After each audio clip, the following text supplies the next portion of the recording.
இன்னைக்கு ஒரு பெரிய இயக்குனரா வந்திருக்காரு அப்படின்னாக்கா அது வந்து இவருடைய உண்மையும் நேர்மையும் தான் காரணம். இந்த நேரத்தில் இந்த காக்கா படத்தோட ப்ரொடியூசர் சதீஷ் சார், அவர் கனடா நாட்டில் உள்ளவர். அந்த தமிழருக்கு நான் பாதம் தொட்டு வணங்குகிறேன். ஏன் தெரியுங்களா?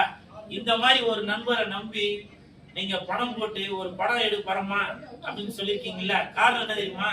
எனக்கு தெரிஞ்சு ப்ரொடியூசர் கொடுத்த பணத்துல இந்த பரமன் அவர்கள் ஒத்த ரூபாய் கூட செலவு பண்ணிருக்க மாட்டாரு. வேணா தெரிஞ்சோ தெரியாமலோ மறந்தோ இவரோட பையனுக்கு ஒரு சிக்கன் ரைஸ் வேணா ஒண்ணு வாங்கி கொடுத்துருப்பாரே தவிர, எனக்கு தெரியும் அப்படி ஒரு கள்ளங்கபடம் இல்லாத மனிதர். இப்படிப்பட்ட மனிதர்களை தாங்க நம்ம எல்லாரும் சோதிச்சுட்டு இருக்கோம். யாரு பந்தா காட்டுறாங்களோ அவங்களதான் தூக்கி விட்டுட்டு இருக்குது.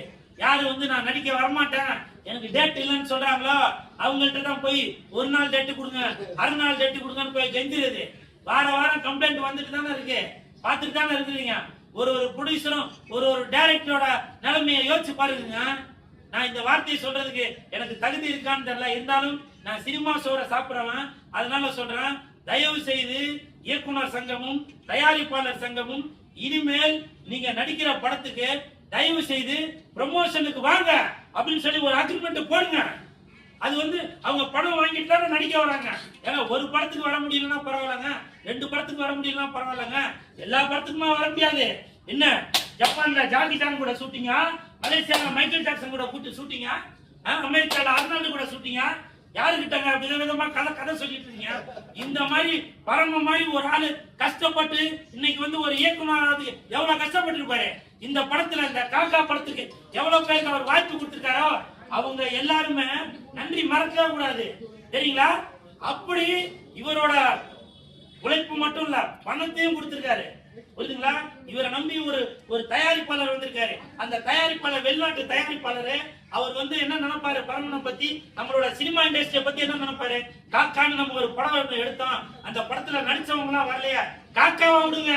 காக்காவா இருந்தாலும் சரி, மாக்காவா இருந்தாலும் சரி, சோக்காவா இருந்தாலும் சரி, எந்த படமா இருந்தாலுமே நீங்க நடிக்கும் போது பணம் வாங்குறீங்க பாத்தீங்களா?